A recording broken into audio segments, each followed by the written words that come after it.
मैंने बॉम्बे के अंदर डॉक्टर जाकिर नाइक का इदारा देखा है। एक सिस्टम था, उनके इदारे में जो टीचर्स पढ़ाते थे, एक कानून था, 8 बजे स्कूल खुलेगा, 1 बजे छुट्टी होगी। किसी भी टीचर को 8:01 पर स्कूल में आने की इजाज़त नहीं थी। 7:55 पे आ जाइए, 8:01 अगर होगा तो 3 दिन की तनख्वाह काट ली जाएगी। ये आपकी प्रॉब्लम है कि लोकल ट्रेन से आ रहे हैं या अपनी सवारी से आ रहे हैं, कितना टाइम लगेगा, कितना जाम लग सकता है रास्ते में, ये आपकी प्रॉब्लम है, हमारी प्रॉब्लम नहीं है। जब हम एक टीचर को तनख्वाह अच्छी दे रहे हैं तो उससे हम काम भी अच्छा लेंगे। एक सिस्टम था उनका। एक बार उनकी फ्लाइट 5 मिनट लेट हो गई। उस वक्त किंगफिशर चलती थी बॉम्बे एयरपोर्ट से, कहीं प्रोग्राम में उनको जाना था, 5 मिनट लेट हो गई। उन्होंने किंगफिशर फ्लाइट के ऊपर केस कर दिया था, और कोर्ट ने डॉक्टर जाकिर नाइक की बात को एक्सेप्ट करके बहुत बड़ा जुर्माना दिलवाया था। और उन्होंने कहा कि हम ट्रेन और इसीलिए तो छोड़ते हैं और प्लेन लेते हैं, अगर आप फ्लाइट भी 5 मिनट लेट कर रहे हैं तो क्या फ़ायदा हुआ। और जज के सामने खड़े होकर इतनी दलीलें दे दी थी कि आप 5 मिनट की बात कर रहे हो, 5 मिनट में कितने मुल्क बर्बाद हो गए और कितने मुल्क आबाद हो गए। हमारे यहाँ जलसे तो कराए जाते हैं, लेकिन सिस्टम नहीं है, मैनेजमेंट नहीं है। जिस दिन मैंने ये तारीख़ दी थी 13 तारीख़, मैं नहीं जानता हूँ जलसा कमेटी कौन है, मैंने तारीख़ दी थी मौलाना तौहीद साहब को, अब्बास को, और उसी दिन ये कह दिया था कि मुझे 4 बजे किशनगंज से वो ट्रेन पकड़नी है, कोलकाता जाना है, कलकत्ता से फ़्लाइट पकड़ के मुझे कहीं और निकलना है, मेरी ट्रेन मिस नहीं होनी चाहिए। कल तक हमसे ये कहा जाता रहा कि आपका टाइम 11 बजे है, 1 बजे जलसा ख़त्म होगा, हम आपको 3:30 बजे हम पहुंचा देंगे किशनगंज स्टेशन पर। यहाँ लाने के बाद, स्टेज पर बिठाने के बाद हमसे कहा जा रहा है कि आपका टाइम तो 1:30 बजे है। मैं कमेटी से कुछ नहीं कह सकता हूँ, इसलिए कि कमेटी के बीच में और हमारे बीच में कोई बात ही नहीं हुई है। जो बीच में पड़ा होगा हम उससे बात करेंगे। मैनेजमेंट बनाइए आप। एक बात याद रख लीजिएगा, ये ज़िंदगी का मेरा पहला रिकॉर्ड है, पहला। आपके बिहार में 20 साल से मैं प्रोग्राम कर रहा हूँ, ये पहला रिकॉर्ड है जो मुझे 12 बजे से लाकर स्टेज पे बिठाकर 1 घंटा फालतू बिठाया गया है। ये ज़िंदगी का मेरा पहला रिकॉर्ड है। इतनी देर में स्टेज पर नहीं बैठा हूँ, लेकिन आपने इस रिकॉर्ड को तोड़वाया है। मैं भी इसको ज़िंदगी भर याद रखूँगा, मैं भूलता नहीं हूँ। जहाँ मेरे साथ एक तारीख़ बन जाती है, उस गांव का नाम मेरे जहन में ज़िंदगी भर रहेगा। वैसे मुझे ये नहीं मालूम कि मैं यहाँ कब आया था। कोई कह रहा 2006 में आए थे, कोई कह रहा कि 2010 में आए थे, कोई कह रहा था कि आप 6 साल पहले आए, मुझे मालूम ही नहीं। एक साहब ने मुझे बताया है कि आप यहाँ एक बार आ चुके हैं और आपका जूता भी यहाँ से चोरी हुआ था। जब उसने ये मुझे बताया तो फिर आज मैंने जूता इस टेबल के नीचे रख दिया ताकि फिर ना हो, क्योंकि बहुत से लोग जूता इसलिए चुराते हैं कि मौलाना जर्जिस का जूता पहनेंगे तो शायद जन्नत में चले जाएं। अरे भाई, मेरा जूता पहनने से किसी को जन्नत थोड़ी मिल जाएगी। मौलाना जर्जिस को खुद नहीं मालूम कि वो जन्नत में जाएगा कि नहीं जाएगा। कि अमल से ज़िंदगी बनती है जन्नत भी जहन्नम भी, ये खाकी अपनी फितरत में नूरी है न नारी। मैं इसमें पूरी बहस नहीं करना चाहता हूँ, बस एक नसीहत देना चाहता हूँ जलसा कमेटी को। मैनेजमेंट अगर आपका नहीं है तो आप नाकाम हैं, फेल है पूरी तरीके से। सिस्टम बना के रखिए। आप किसी मुकर्रिर को अगर टाइम दे रहे हैं 12 बजे का, मुकर्रिर की जिम्मेदारी है कि 11:59 पे वो अपनी बात ख़त्म कर दे, 12:01 नहीं होने दे। की जिम्मेदारी है। आप हमको टाइम दीजिए, बताइए कितना बोलना है, मैं 2 मिनट पहले अपनी तकरीर ख़त्म कर दूंगा, 1 मिनट आगे नहीं बढ़ने दूंगा। हमारे जुमे के खुतबे होते हैं 12:30 से लेकर 1 तक, 1:01 नहीं होने देता हूँ मैं। सही सलाहियत वो कहलाती है कि आदमी अपनी पूरी बात कम समय में भी कह ले जाए, थोड़े वक्त में भी अपनी बात कह ले जाए। एक बार जब अंग्रेज़ों की हुकूमत थी यहाँ पर और महात्मा गांधी को बड़ी मुसीबतों से गुजरना पड़ा, तो अंग्रेज़ों ने उनको कैद किया, बड़ी मुश्किल से उनको बोलने की इजाज़त दी, लेकिन उनसे कह दिया कि आपके पास 1 मिनट का टाइम है, 1 मिनट में जो बात कहना हो कहो। महात्मा गांधी ने अपनी बात 1 मिनट में भी कह दी थी लोगों से। और क्या कहा, लोगों मुझे ज़्यादा टाइम नहीं मिला बोलने का, इन अंग्रेज़ों ने मुझे 1 मिनट का टाइम दिया है, लिहाजा भारत की कंडीशन ये है, हमें यूं करना है। बस ये कहकर वो हट गए, इतनी सी बात कहकर इशारा कर गए कि हमें तुम्हें निकालना है और भारत के अंदर हमें गुलामी से अपने मुल्क को आज़ाद करना है। 1 मिनट में वो अपनी बात कह गए। अच्छा खतीब, अच्छा मुकर्रिर, अच्छा मौलवी वो होता है जो कम समय में भी अपनी बात कह ले जाता है। मेरे भाइयों, अल्लाह का शुक्र अदा करो कि उसने हमें और आपको इस्लाम दिया है। इस्लाम नाम ही है वक्त की पाबंदी का। देख लीजिए आप, फजर की नमाज उसका एक वक्त है, जोहर की नमाज उसका एक वक्त है, असर की नमाज उसका एक वक्त है, मगरिब की नमाज उसका एक वक्त है, इशा की नमाज उसका एक वक्त है। ये भी कह दिया गया इस वक्त पर आओ नमाज पढ़ो, और ये भी कहा बिला किसी उज़्र शरई के अगर आपने वक्त की पाबंदी नहीं की तो आप गुनाहगार भी होंगे। उज़्र शरई होना चाहिए, बुखार आ गया, बीमार है, आंख लग गई, सो गए, नहीं उठ पाए।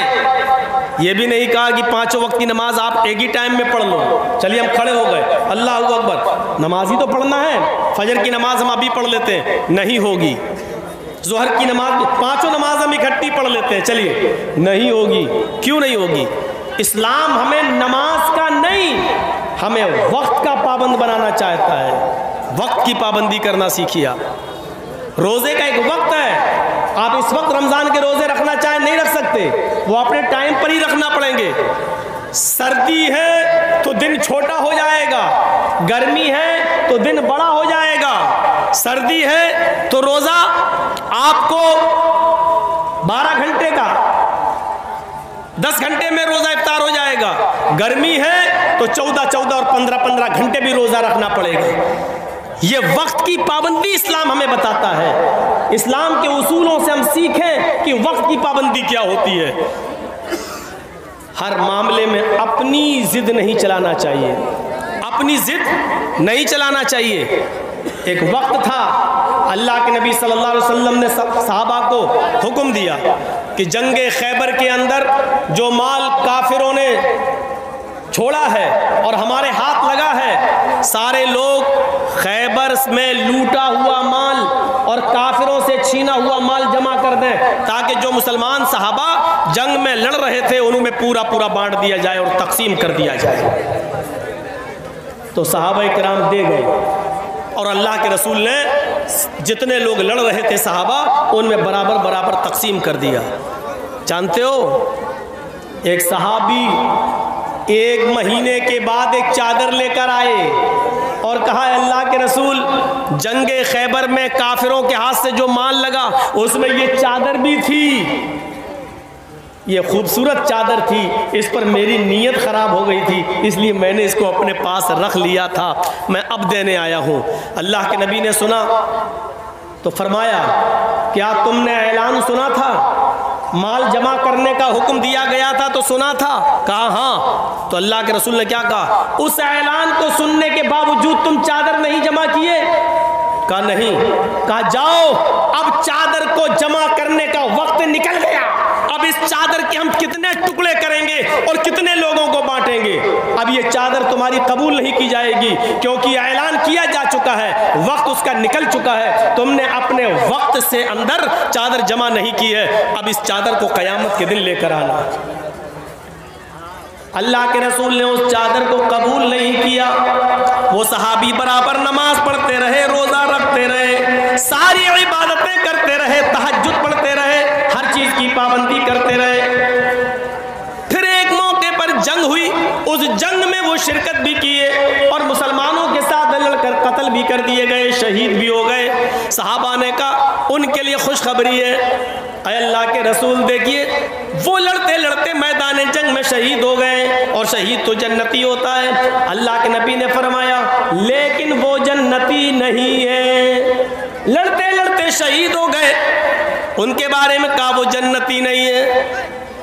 आपने फरमाया इन्ना शमलतल्लती अखज़हा यौम खैबर लतश्तइलु अलैहि नारा, यह है बुखारी शरीफ की हदीस के अल्फाज। जो चादर उन्होंने तकसीम होने से पहले ले ली थी और ऐलान हो जाने के बाद जमा नहीं की, अपने वक्त के अंदर उन्होंने उस चादर को जमा नहीं किया, वो चादर जहन्नम की आग बनकर उनके ऊपर भड़क रही है। उस चादर की अमानत में खयानत करने की सजा जब तक ये जहन्नम में पा नहीं लेंगे तब तक ये जन्नत में नहीं जाएंगे। वो चादर इस सहाबी के ऊपर जहन्नम की आग बनकर भड़क रही है। वक्त की पाबंदी देखिए आप क्या होती है। उन्होंने वक्त के अंदर चादर जमा नहीं की, 1-2 महीने के बाद जब लेके आए तो अल्लाह के रसूल ने फरमाया कि जाओ, अब ये चादर कबूल नहीं की जाएगी, कयामत के दिन लेके आना। वक्त की पाबंदी करना सीखिए, एक एक मिनट बहुत कीमती है। दुनिया में सबसे ज्यादा नाकाम और नाकारा वो इंसान है जो वक्त की पाबंदी नहीं करता। नबी अकरम सल्लल्लाहु अलैहि वसल्लम ने एक हदीस के अंदर 4-5 चीजें गिनाई हैं। उन 4-5 चीजों में जानते हो एक चीज आपने क्या फरमाई है, इख्तनिम खमसन क़ब्ला खमसिन। आपने फरमाया 5 चीजों के आने से पहले 5 चीजों को गनीमत जान लो। उसमें आपने पहली चीज बताई शबाबका क़ब्ला हरमिक, अपनी जवानी को अपने बुढ़ापे से पहले गनीमत जान लो। यानी जवानी में इबादत कर लो, बुढ़ापे में इबादत नहीं कर सकोगे, अपनी जवानी को बुढ़ापे से पहले गनीमत जान लो। उसमें दूसरी चीज आपने फरमाई सेहतका क़ब्ला सुक़मिक, अपनी सेहत और तंदुरुस्ती को अपनी बीमारी से पहले गनीमत जान लो। सेहतमंद हो, तंदुरुस्त हो, अल्लाह की इबादत कर लो, अपनी बीमारी का इंतजार मत करो, क्योंकि बीमारी में न सही से रुकू कर पाओगे न सही से सजदा कर पाओगे। फिर आपने उसी में 5 चीजें जो गिनाई उनमें एक चीज आपने ये भी फरमाई हयातक क़ब्ला मौतिक, अपनी जिंदगी को अपनी मौत से पहले गनीमत जान लो, अपनी जिंदगी में नेक अमल कर लो। मरने के बाद अमल के दरवाजे बंद हो जाएंगे, फिर अमल नहीं कर सकोगे। उसी 5 चीजों में एक चीज आपने ये भी फरमाई फराग़का क़ब्ला शुग़लिक, अपने फुर्सत को अपने टाइम को मसरूफ होने से पहले गनीमत जान लो। यही है वक्त की पाबंदी। अभी आप फ्री हो, बैठे हो, सुभान अल्लाह, अल्हम्दुलिल्लाह, अल्लाहु अकबर, अल्हम्दुलिल्लाह, ला हौला वला कुव्वता इल्ला बिल्लाह, ये सब दुआएं पढ़ो। टाइम मिल रहा है तो जिक्र अस्कार करो। जब फोन आ जाएगा हमने 2 ट्रक माल भेज दिया है, जल्दी जाइए अपने ऑफिस। अब आप ऑफिस में जा रहे हैं, माल उतरवा रहे हैं, पुलिस ना पकड़ ले, जल्दी उसको ठिकाने ले। अब आप बिजी हो गए, अब आप अल्लाह की इबादत कर पाओगे? नहीं कर पाओगे। तो एक चीज बताई, जब टाइम मिल रहा है तो उस टाइम को गनीमत जान लो। एक एक मिनट को गनीमत जानने का हुक्म दिया, एक एक मिनट को गनीमत जानो, एक एक सेकंड को गनीमत जानो। जो मिनट तुम्हारी जिंदगी से गुजर गया वो दोबारा वापस लौट कर नहीं आएगा। इसलिए वक्त की अहमियत को समझो और अपनी जिम्मेदारी को समझो। हर आदमी अपनी जिम्मेदारी समझे। हज़रत उमर फारूक जब खलीफा बनाए गए तो आपको मालूम होगा, और ये वाक़या शायद आपने आज तक किसी और मौलवी से ना सुना हो। हज़रत उमर फारूक जब खलीफा बनाए गए तो उनके ज़माने में एक ऊँट जो बैतुल माल में था, मुसलमानों की अमानत थी, किसी तरीके से रस्सी तोड़ने में कामयाब हो गया और भाग गया। खबर दी गई हजरत उमर को, वो सोए हुए थे दोपहर में, खबर दी गई एक ऊंट भाग गया। ओफो, यहाँ विजय माल्या भाग जाता है, ललित मोदी भाग जाता है, चौकीदार के नाक के नीचे से भाग जाता है। हजरत उमर फारूक को खबर दी गई एक ऊंट बैतुल माल से गायब हो गया, भाग गया है। हजरत उमर को पता चला कि एक ऊँट, या अल्लाह मैं क़यामत के दिन अल्लाह को क्या जवाब दूंगा, मैं अमीरुल मोमिनीन हूँ। उठे और चप्पल भी नहीं पहनी उन्होंने, नंगे पैर भागे। अरब का रेगिस्तानी इलाका, ऊँट तलाश कर रहे हैं, पैरों में चप्पल नहीं है, ज़मीन गर्म है।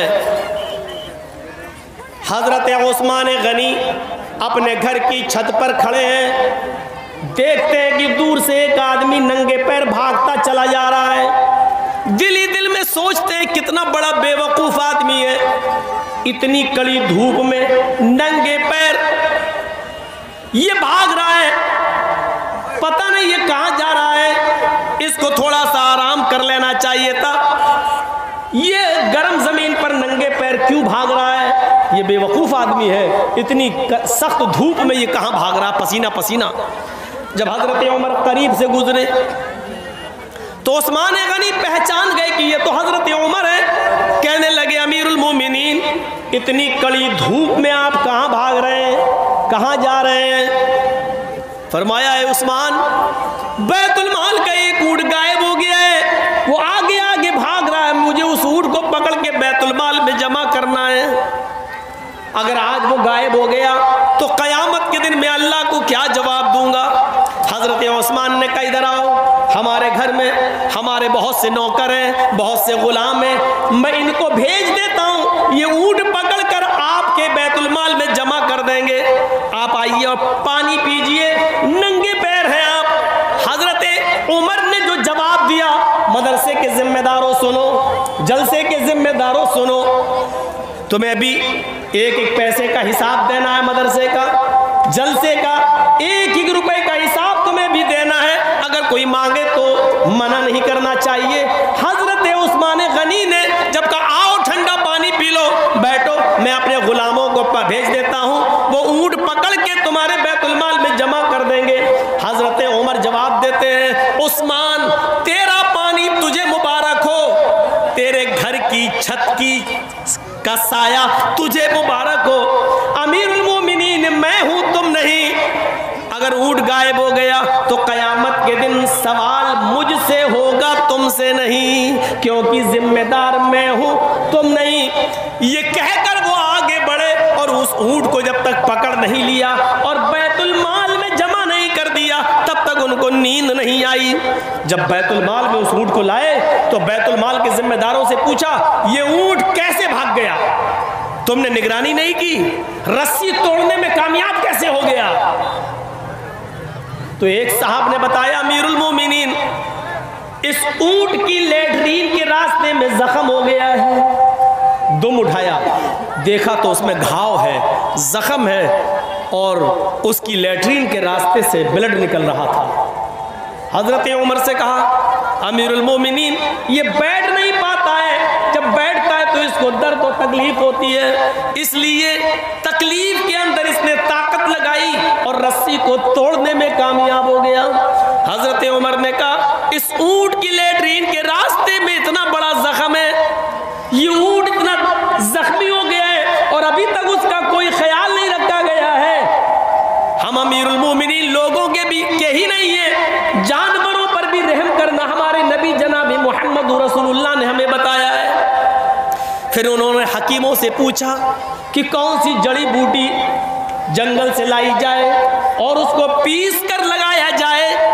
हकीमों ने बताया, हजरत उमर अकेले जंगल में जाते हैं, उस जड़ी बूटी को, उस पत्ते को तोड़ के लाते हैं, फिर अपने हाथों से पीसते हैं, उसका मरहम बनाते हैं, फिर अपने हाथ से ऊँट की दुम उठाते हैं और उस दुम लेटरीन के जख्म के रास्ते पर अपने हाथ से उस जख्म को पर मरहम लगाते हैं, वो जड़ी बूटी लगाते हैं, कहते हैं अल्लाह मेरा जो काम था वो मैंने कर लिया, शिफा देना तेरा काम है। अय अल्लाह मैं अपनी जिम्मेदारी से आज़ाद हो गया, अय अल्लाह अब इसको शिफा देना न देना ये तेरा काम है, जानवरों पर रहम करना ये मेरी जिम्मेदारी है, मैंने अपनी जिम्मेदारी निभा ली है, जो हो सकता है वो मैंने किया है। अय अल्लाह इस ऊँट को जल्दी से शिफा दे दे। इस वाक़े से पता चलता है कि जिम्मेदारी क्या चीज़ होती है। जिम्मेदारी। हर आदमी को अपनी जिम्मेदारी पूरी तरीके से निभानी चाहिए। हर आदमी को अपनी जिम्मेदारी पूरी तरीके से अदा करना चाहिए। वक्त की पाबंदी बहुत ज़रूरी है। शुक्र अदा करो अल्लाह ताला का कि उसने हमें और आपको इस्लाम दिया है। लोग तड़प रहे हैं आज इस्लाम के लिए, वो इस्लाम जो आपका ही नहीं है। शरा लकुम मिनद्दीनि मा वस्सा बिही नूहन वल्लज़ी औहयना इलैक व मा वस्सैना बिही इब्राहीम व मूसा व ईसा अन अक़ीमुद्दीन। ऐ मोहम्मद सल्लल्लाहु अलैहि वसल्लम, मैंने आपको वही दीन देकर भेजा है, मैंने आपको वही दीन देकर भेजा है जो दीन आपसे पहले नूह अलैहिस्सलातु वस्सलाम को देकर भेजा था, और नूह के बाद इब्राहीम और मूसा और ईसा भी जो दीन लेकर गए वही दीन मैंने आपको भी देकर भेजा है। ये गलत अफवाह है कि इस्लाम मुसलमानों का धर्म है। हमने कब कहा है कि मोहम्मद सल्लल्लाहु अलैहि वसल्लम जो इस्लाम लाए वही नहीं? अल्लाह ताला खुद कह रहा है मोहम्मद सल्लल्लाहु अलैहि वसल्लम, आपको मैंने कोई नया धर्म नया दीन नहीं दिया है। आपसे पहले भी जो नूह अलैहिस्सलाम आए थे उनको भी यही दीन दिया था, और नूह के बाद जो इब्राहीम, मूसा और ईसा, मोसेस और जीसस जो आए उनको भी हमने यही दीन देकर भेजा। उन लोगों ने जब दीन में गड़बड़ी पैदा की तो उसकी इस्लाह के लिए वही दीन हमने असली शक्ल में आपको देकर भेजा है। क़ुल या अहलल किताबी तआलू इला कलिमतिन सवाइन बैनना व बैनकुम अल्ला नअबुदा इल्लल्लाह। आए मोहम्मद सल्लल्लाहु अलैहि वसल्लम, आप ऐलान कर दीजिए, आप दुनिया वालों को बता दीजिए, आप दुनिया वालों से कह दीजिए, आप यहूदियों से और ईसाइयों में ऐलान कर दीजिए, या अहलल किताब, आए अहले किताब, आए तौरात वालों, ज़बूर वालों, इंजील वालों, आए यहूदियों, ईसाइयों और आए दाऊद अलैहिस्सलाम के मानने वालों, तआलू इला कलिमतिन सवाइन बैनना व बैनकुम, आओ एक ऐसे कलमे की तरफ। देखिए कुरान क्या कह रहा है, तआलू इला कलिमतिन सवाइन बैनना व बैनकुम, आओ एक ऐसे कलमे की तरफ, आओ एक ऐसे मूल मंत्र की तरफ जो हमारे और तुम्हारे दरमियान बराबर है। यानी वही कलमा आए यहूदियों तुम्हारा भी है, वही कलमा ईसाइयों तुम्हारा भी है। और देख लो मूसा अलैहिस्सलाम जब रसूल बनकर दुनिया में आए तो उनका कलमा था ला इलाहा इल्लल्लाह, मूसा रसूलुल्लाह। नूह अलैहिस्सलाम को जब पहले रिसालत मिली तो उनका भी कलमा था ला इलाहा इल्लल्लाह, नूह रसूलुल्लाह। ईसा अलैहिस्सलाम आए तो उनका कलमा था ला इलाहा इल्लल्लाह, ईसा रसूलुल्लाह।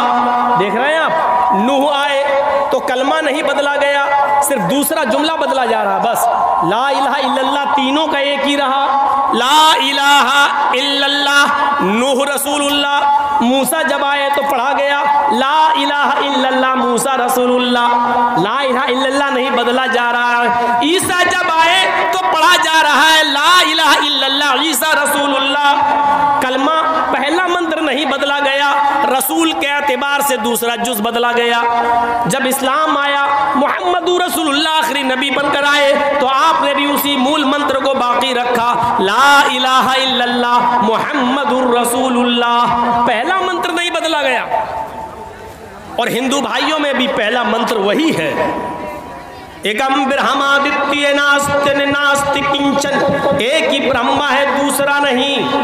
बल्कि पंडित जब मरता है तो मरने से पहले अपने बेटे को ला इलाहा इल्लल्लाह पढ़ने की वसीयत करता है। मरने से पहले कहता है मेरे बेटे तू भी मरने से पहले ला इलाहा पढ़ लेना, जिसको हम वेदों की जबान में अनकही कहते हैं। ला इलाहा हरणे पापन इल्लल्लाह परमपिदम।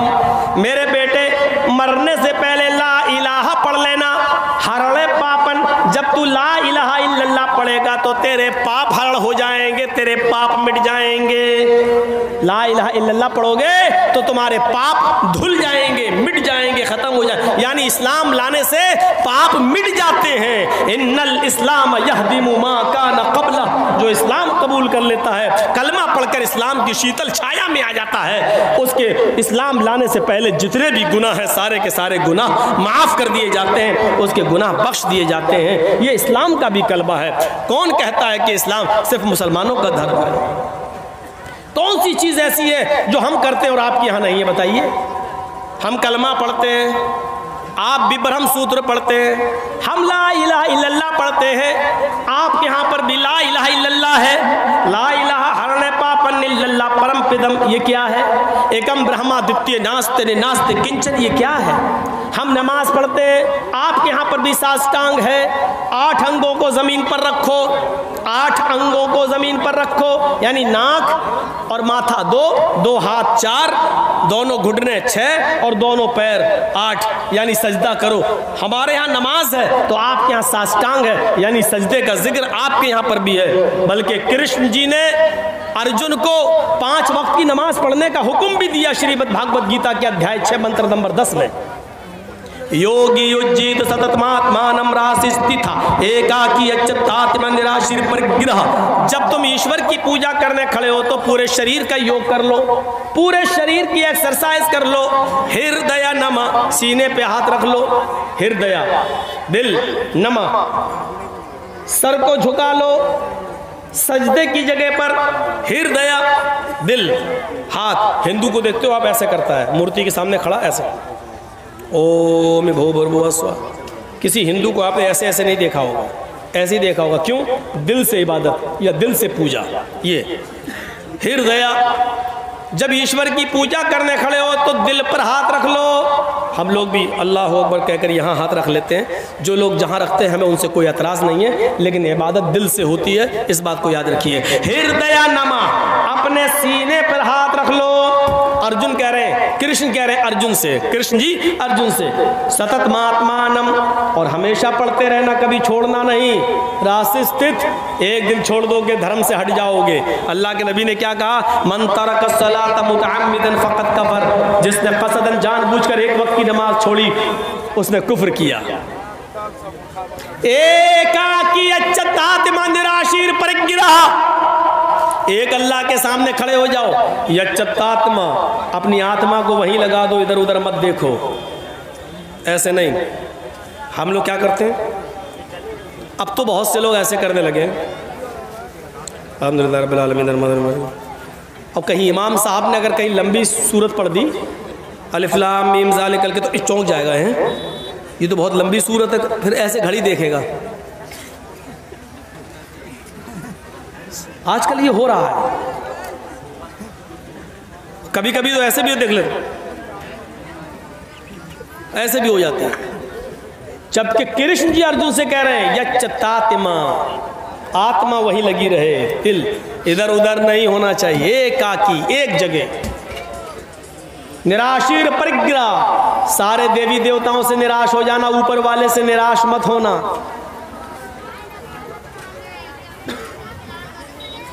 महीदेवस्य सवितु परिष्टुति वसुर्दयमाना नय सुपथराय अस्मान, और उसमें ये मंत्र पढ़ना, महीदेवस्य सवितु परिष्टुति, मही मनी महान है हमारा देवता, देवस्य हमारा देवता, महीदेवस महान है हमारा देवता, सवितु जिसके लिए सारी की सारी परिष्टुति तारीफ प्रशंसा है, महान है हमारा वो देवता जिसके लिए सारी की सारी प्रशंसा सारी की सारी तारीफ है। हम लोग क्या पढ़ते हैं? अल्हम्दुलिल्लाहि रब्बिल आलमीन, तमाम तारीफें उस अल्लाह के लिए हैं जो दोनों जहान का रब है। कृष्ण जी कह रहे हैं ये पढ़ो, हमारे यहाँ भी वही पढ़ा जा रहा है। कृष्ण जी कहते हैं अर्जुन बसुर दयामाना, उसके बाद कहो वो बड़ा दयालु और कृपालु है। हम लोग क्या पढ़ते हैं? अर्रहमान अर्रहीम, वो बड़ा ही मेहरबान इंतहाई रहम करने वाला है। कृष्ण जी कहते हैं पढ़ो नए सुपथ राय आसमान, सुंदर पथ मानी रास्ता, राय मानी चलाना, आसमान हमारे फायदे के लिए। हाय प्रभु, हमको हमारे लाभ हमारे फायदे के लिए सुपथा सुंदर रास्ते पर चला, हमको हमारे लाभ के लिए फायदे के लिए अच्छे रास्ते पे चला। हम और आप क्या पढ़ते हैं? इहदिना सिरातल मुस्तकीम, हाय अल्लाह हमको सिराते मुस्तकीम पर सीधे रास्ते पर चला। कृष्ण जी के जो कह रहे हैं वही हमारे नबी ने भी कहा है। इसीलिए मैं कहता हूं कि हिंदू मुस्लिम की राजनीति करने वाले अगर अपनी किताबें पढ़ लें तो कभी इस्लाम से नफरत नहीं करेंगे, मुसलमानों से नफरत नहीं करेंगे। उनके बस में नहीं है नफरत करना।